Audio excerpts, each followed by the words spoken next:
What's up? What's up? What's up? Coming back to you live from the Gas studio. Sitting here with my co-host, Mr. New Type of Money. What's happening? Coming to you with a real good topic again today. What we talking about today, brother Joe? We talking about, I said where to get your gas from, but we also gonna talk about,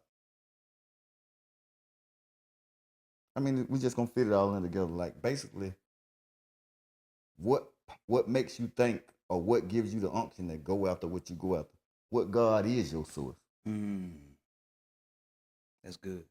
Because a lot of people have all different types of God. That's good. But what God is your source? Mm. What God has that big G in your life? Mm. Is it that money God? Mm. Is it that sexual God? Mm.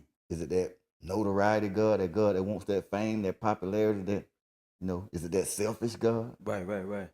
So I'm gonna let you come in today and expound a little bit because we can go several different ways with this topic. Right. But you at home, the viewers at home, what God is your source? Mm. Or in other words, what was the other topic we said earlier? Same thing. What do you get? Where are you getting your gas from? Where are you getting your gas? Let me be grammarly correct. Where are you getting your gas from? All right. So go and start us off a little bit there. Well, shoot, man, I get my gas from Lil Pook and them at the corner store. No, I'm just playing. I got you. But honestly, y'all know me. I'm gonna keep it real with you. I'm gonna be transparent. I kind of like to start off and say where I used to get my gas from. I'm gonna say just growing up, uh,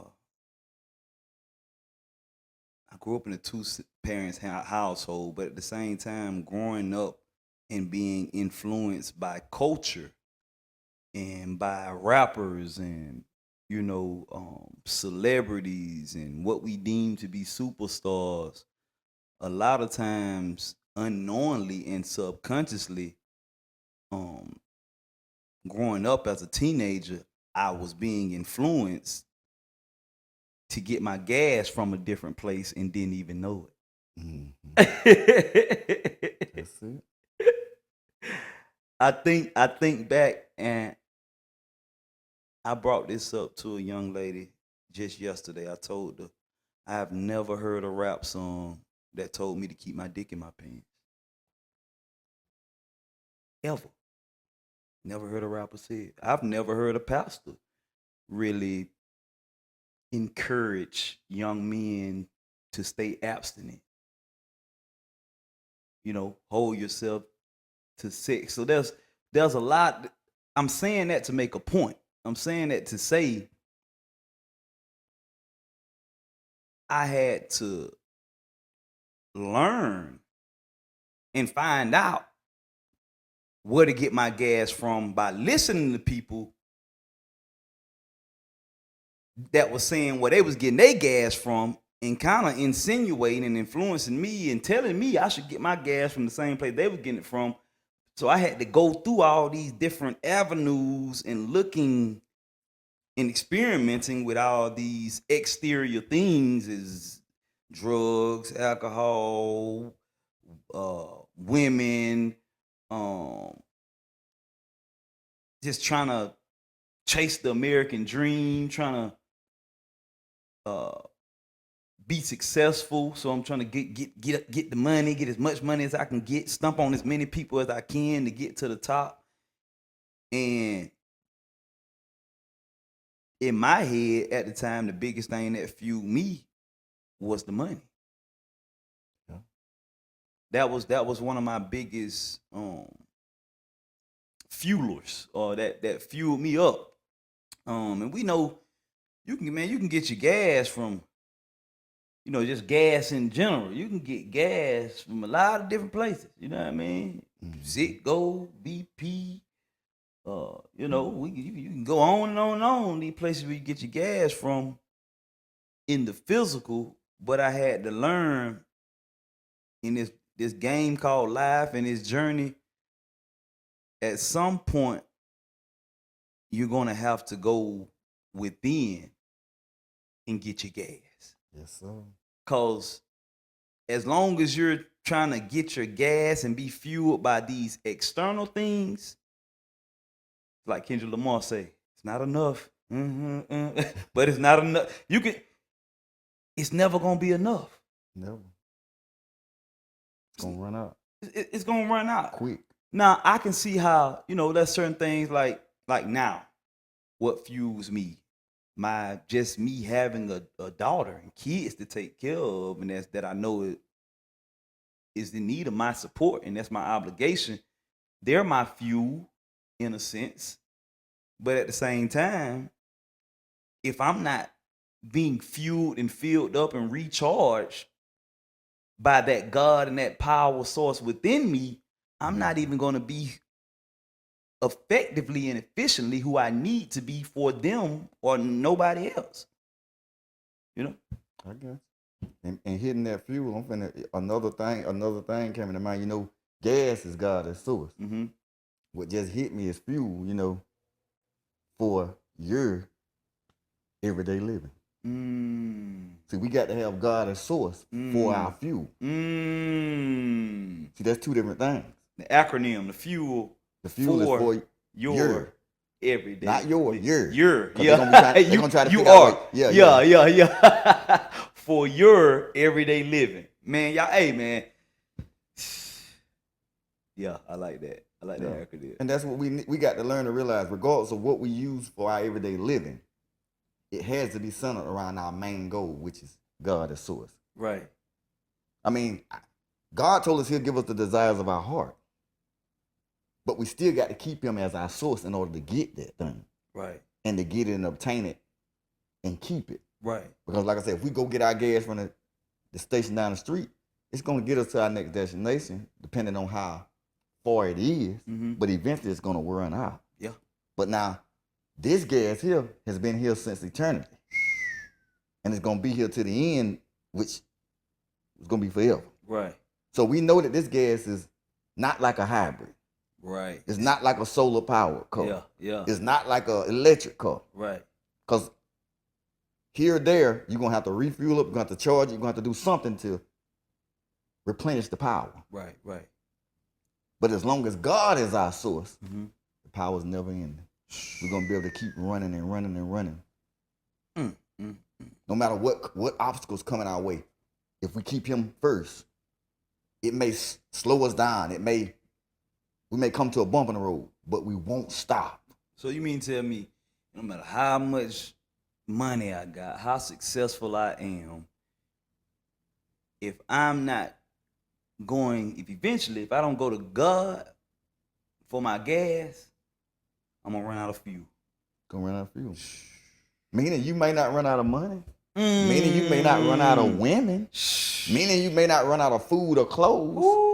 But there's going to be something on the inside steadily yearning and looking for something to where you're going to run out of time or life. Because we're chasing something that we'll never get unless we fulfill it with the gas. Good God Almighty. Think about it. You ever seen people obtain their goals, mm-hmm. then they come up with something else. Right. Then they get there, then they come up with something else. They're never happy or satisfied or content in the life that they're living in. Right. And to a certain extent, I'm that same way, but I'm moving after God, not after material things. Right. But because material things come and go. I was gonna say, I'm glad you said that. I'm kind of like that, but God is your fuel, though. God is my fuel. you ain't being fueled saying shoot, if I get me 1.5, I can doggone build me do the blue and blah blah blah blah. You saying shoot, God, you done gave me the vision. It's your vision is bigger than you. It is. But your vision really is not for you. See, that's what we fail to realize. Just because God chooses us to carry out the vision, we think it's for us. My vision. The vision that God gave Joseph. Mm-hmm. He shared it too soon, caused him to go through all types of years of heartache and pain, getting put in the pit, getting Potiphar's house, going to prison. But that vision was never for him.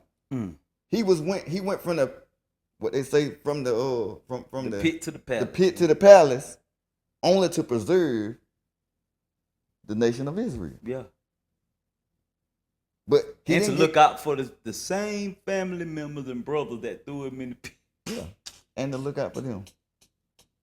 I mean, that was was. Israel too. They included, was. but like, that's a deep story. It is. Like, but think about if he'd have got wrapped up and tangled up in what he wanted, and okay, God, since you're using me, this is mine. No, nothing belongs to us. right. The thoughts that we have, the visions that we have, if we keep him as source, we'll get away from trying to have our own vision. Because if we do what God's will, it's gonna line up with our will anyway. That's good. If you got the right will. That's good.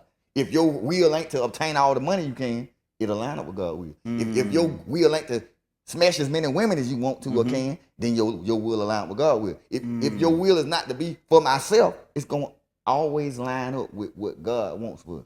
Wow. That's good. We are here to preserve as many people as we can that come across our path. It never was about us. The earth is the Lord's and the fullness thereof. Yes, sir. And he that dwells within. Who is that? That's me. That's you. That's it. Which means if I tap in, yeah, I will be able to use any of these resources that he has at my disposal. They at my disposal. But I have to be tapped in because guess what? Even though the resources are there, I don't know where to find them at. I don't know where to go to get them. But now, if he's leading and guiding me, guess what? He'll put me right there in position. You ever went somewhere? Before you go there, I got him. Go ahead. To hit. The earth is the Lord, and the fullness thereof, and he that dwells within. So I look at that twofold way. He that dwells within the earth. And within. And let's Psalms 91, let's remix it. Let's switch it up. He that dwells within in that secret place. That's it. Of the Most High. That's it.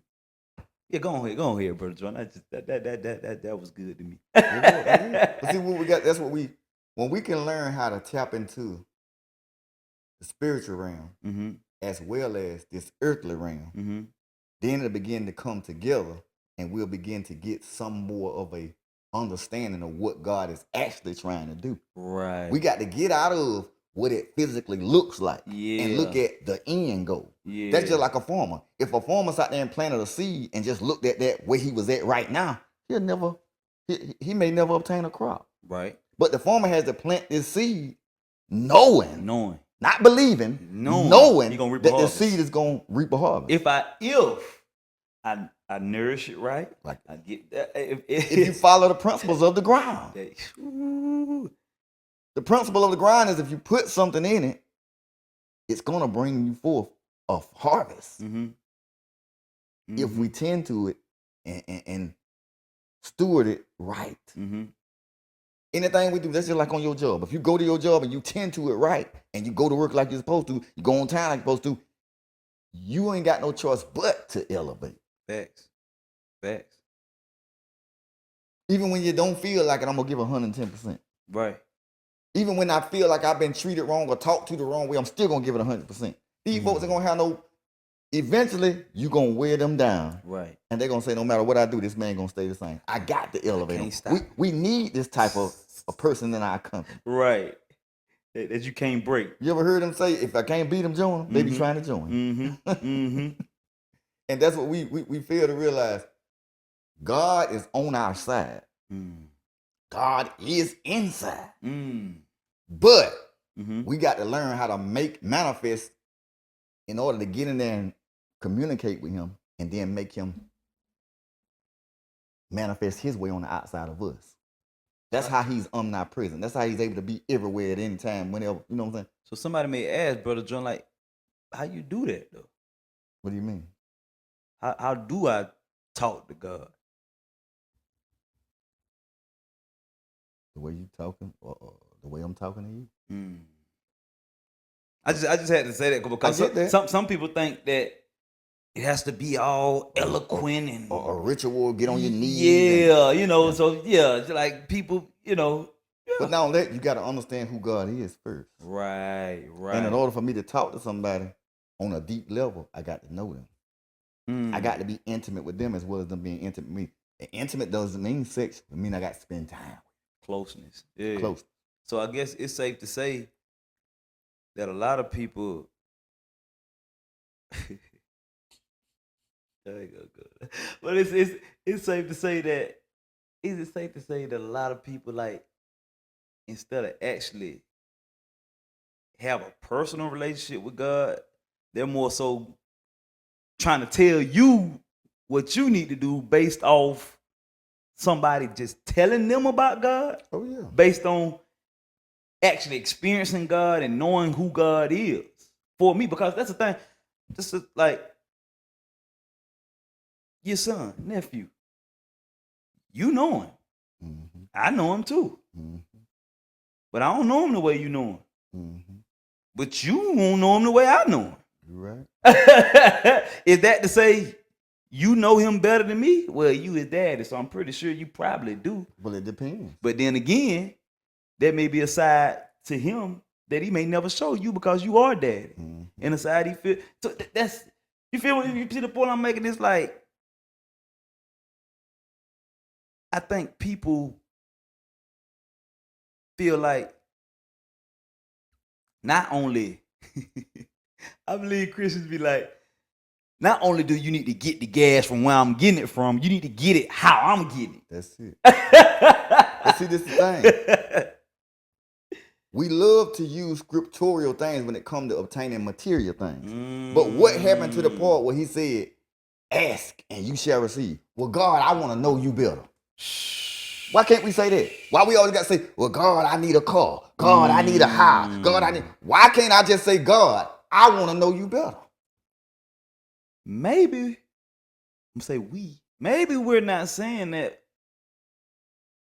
because we're being fueled by something different. Yeah, we're being fueled by other people's experiences of God. You know, some people sing the song and say little thing. He'll be a mother to the mother. He'll be a father to, well, he ain't been that to me yet. Because my mama's still him. My dad is still here. He'll be a doctor to the sick. Well, I'm not sick. Not saying he won't be, but he hasn't been that for me. Yeah. Because I hadn't needed him in that capacity yet. That's why we have to work out our own soul salvation. Because what applies to you does not apply to me. That's why I can't go into somebody and try to tell them, well, this is what I did. Okay, so what? I don't need to do that. If you was a drunk and this is what you did to come out, but I never drank, then that don't work for me. Right. Good God Almighty. I can trust God on my own level, but I can't trust God the way you did. Because guess what? Our situation, our circumstance, it's not the same. Wow. Now, our result can be the same, and that's keeping God as your source. Our end game can be the same. Right. That's how we all can relate with Jesus. Now, Jesus was the perfect example for a person that was living a perfect life. But Jesus could not demonstrate how to come off crack because he never on crack. Jesus could not demonstrate how not to be a drunkard because he never drank. But now he could tell that person that has never tried to drink to how to abstain from it because he was one that never did. Right. But he can't, I ain't gonna say he can't tell you, but he can't demonstrate how he was strung out on drugs or strung out on being an alcoholic and how God delivered him because he never had that problem. And I know from experience, man, that person that actually is in need, they're looking for somebody they can relate to. Yeah. That's why he said our works will be far greater than his works. Because guess what? We could be relatable. We can be relatable. Not only did I show them not how to come and abstain from all that stuff, but you went through it and I still delivered you and got you on the same level I'm on. Wow. How can my work be greater if you had no sin in that means my sins, my past sins don't matter. It's where I'm at now. The race is not given to the swift, nor the strong, but the one that endures to the end. That's like I look at myself when I came in, like, God, you gonna use me? All I done did. That's it. All the people I done heard, all the, like, you gonna use me? Yeah. After all I done did, after claiming salvation, you still want to use me? The one that every now and then go hit the gas? You still want to use me? Yeah. The one that you get wrong, I may pull that fire on you. You still want to use me? Crazy little Aaron Well. Yeah. Jerome's son, Trisha's son. After all, you know I'm throwed off. But at the end of the day, what throws you back on? Cause I know I need him. I know I can't do this without him. 'Cause I came to God because I needed God. I didn't, unlike most people, I didn't come to church. I went to God. I had been going to church my whole life. You feel me? But church had no impact on me. Listening to preachers had no impact on me. I was impacted by the things my mother and father were doing. And they were only able to do this because they spent quiet time with God and gassed up in the presence, sitting, meditating, and soaking. But beyond even God, I knew that the spiritual realms and the deeper things of God was real before I even knew or believed that God was real. Because I see my parents going to people's house at 2, 3, 4, 5 in the morning and seeing spiritual things, seeing spirits and just supernatural, what they would call paranormal activity. Mm-hmm. That's what made me know it's something bigger than me in this world. Mm-hmm. If this house starts shaking, if the door open up, close, the window, you gonna be like, I know I ain't did this. It got to be something beyond me. So that's how I knew that the spiritual realm in God was real. It wasn't because of the Bible. It wasn't because they took me to church. It wasn't because none of that. It because I experienced it and I'm a kid like, oh, shoot. It scared me at first. I was a kid. But then when I realized this is real. But then, like I say, I had to go through my own little process journey and get to the age of 23 until a point where I realized, okay, I can't do this live thing by myself.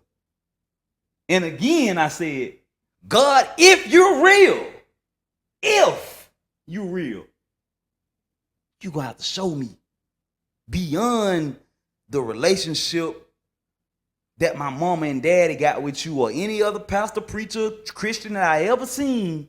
You got to show me that you're real. Because I seen my whole life mean church people that talk about other people, that gossip about people, that judge people, that when people be down, they don't pick them up and encourage them. They kick them down some more. And I came in with an attitude 13 years ago. Oh, yeah. Because I realized how many people were still out there lost because these folks in here playing with masks on like we got it all together. And I'm looking around like, shoot, I'm still struggling with porn. I'm still struggling with weed. You know what I mean? I'm still struggling with fornication. And everybody sitting here clapping and talking about they got the victory. Shoot, they gassed up. But on what? Maybe I'm getting my gas from the wrong place. Maybe I'm going to BP or Citgo or something. I'm gassing up in the wrong place. Obviously, I got to be. Then the stuff God was telling me 13 years ago, everybody looking at me crazy. First of all, I looked at God crazy because I had never heard it. Then I'm speaking it. Now they really looking at me crazy because like, oh boy, you first of all, you too radical. You just doing too much. That's what they told me. You're going too deep. And I had to realize they weren't deep enough. They was too shallow. See, you want to know what's deep? It's deep when you deal with you. That's why some people never do it. Mm-hmm. It's deep when you have to go back and really say, maybe it's my fault. Maybe it's my fault. I can't blame mama, daddy, old short I was with, my baby mama, my this, that. Maybe it's me. What if it's you? Why you gotta say maybe? I put the maybe in there because I like to do that. You know, that's I guess. yeah. Make them think. Huh? Yeah. I like to do that. You know what I mean? Because if I say it's you, if you call somebody out and they wrongdoing.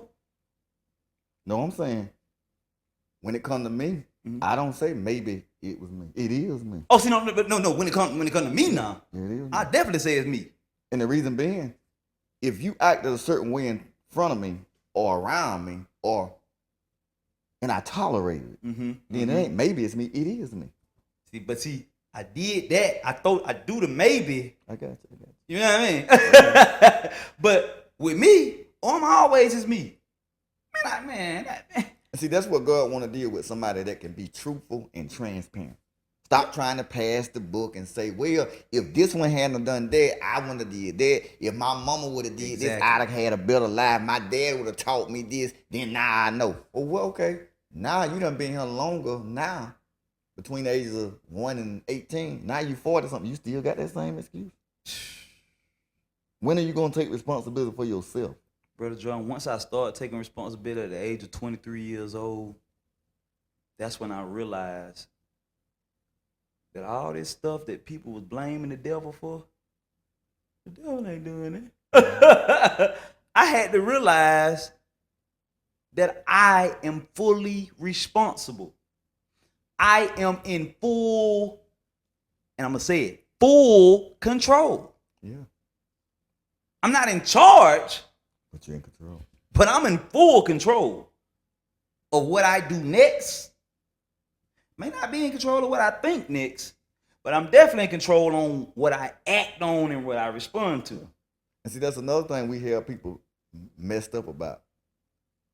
Thinking things that are negative or thinking things that are wrong. That we can't control that stuff. That's something pop on the TV or somebody do something crazy or somebody just come at you crazy. We can't control what may come to our mind, especially when we had a crazy past coming up. But now what we can control is the way we react next. That part. Next. Yeah. We can't get charged by what we think, but we can get charged on what we react. Sin is the act thereof, not the thought thereof. Now what makes the thought an issue is when you begin to manifest its way and make it actually happen. Coming to fruition.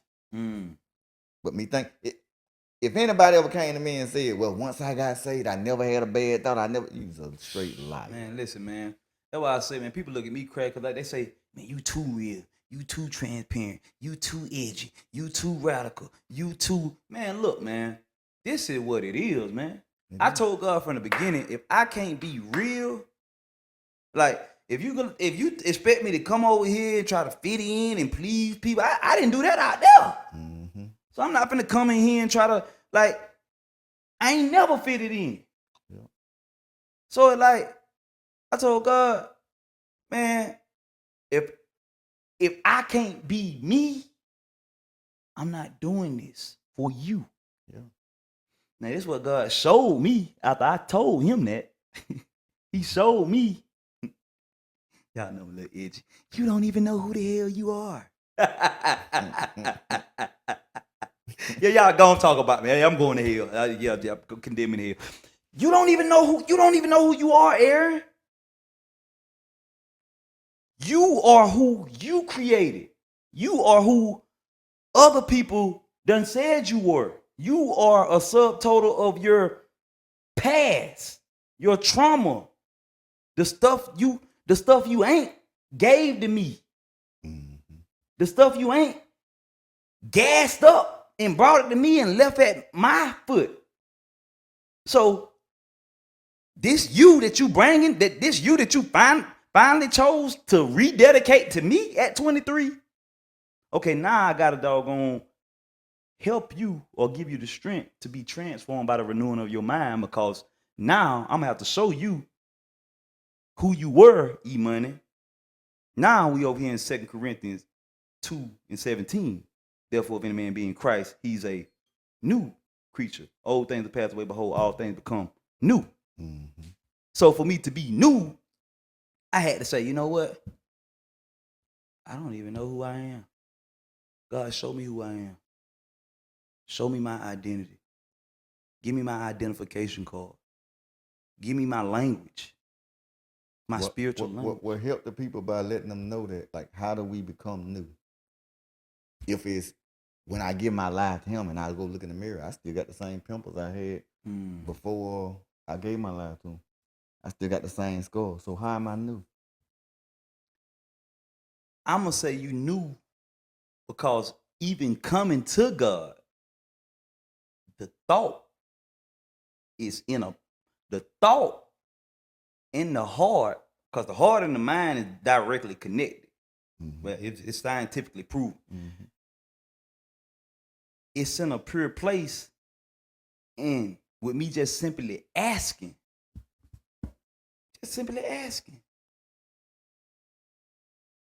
how do I do this? If I told somebody the other day too, and we over the time, and this is so good, like, and I probably shouldn't, but I am gonna speak for all men. I'm telling y'all ladies this. All ladies be like, I want a man of God. I want a man that can lead me and that know God and da. Okay, let me tell you something about a man of God, sweetheart, young lady that's looking for a husband, a man of God. Mm-hmm. That man of God has never been, most of the time has never been, if he's never been a husband. It said when a man found the wife, he found the good thing. So that means that woman is already has wife characteristics, attributes. She's already conducting herself as a wife. But it didn't say when a husband found a wife, right? Mm-hmm. When a man. Therefore, that's kind of insinuating that man don't even know how to be a husband until he gets married. Mm-hmm.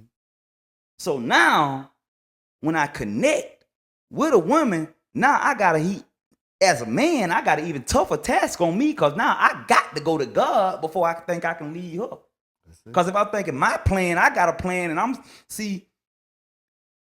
people get too caught up on the success of this world.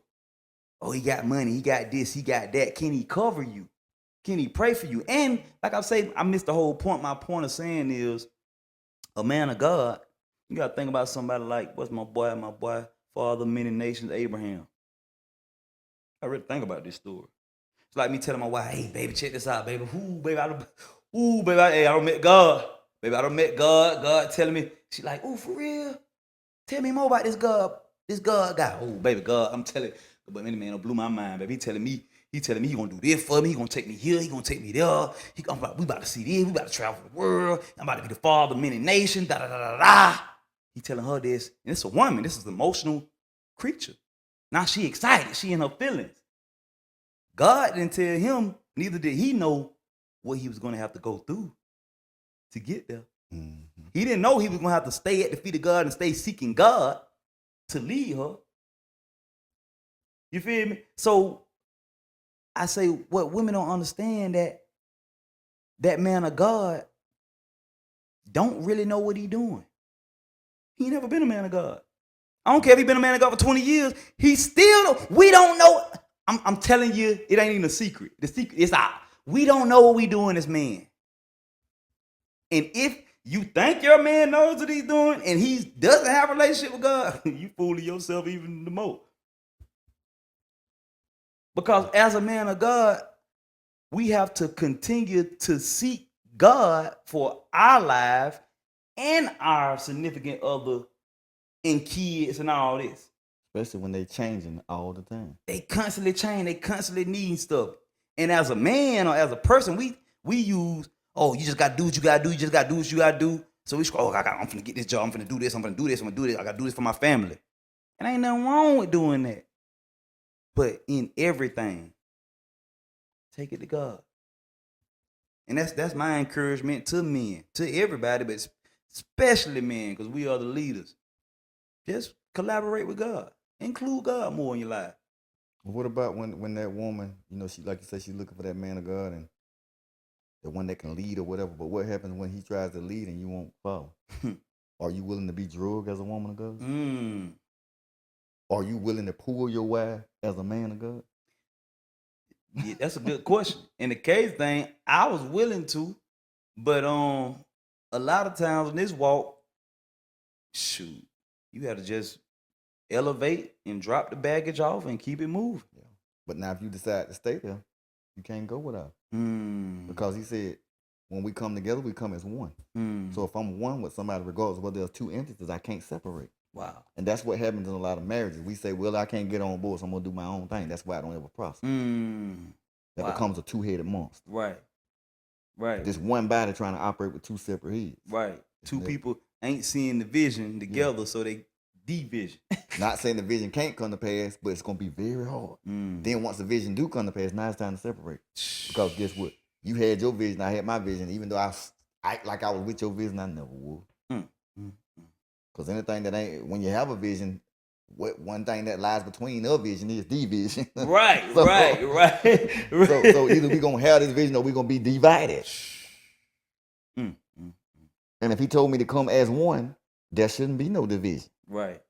We should have a common vision. I'm going to end it with this. Especially if we claim we getting our gas from the same place. Until next time, we're going to ask that you like, share, subscribe. Come on as a guest. Give us positive or negative feedback. Help us to be better. And also, we got merch coming later. We're going to have these gas shirts. We're going to have hoodies. We're going to have hats. We're going to have everything. I'm finna just gas my life up with gas wear. Finna gas it up, y'all. Yeah, we're going to elevate with gas. Till next time, we out.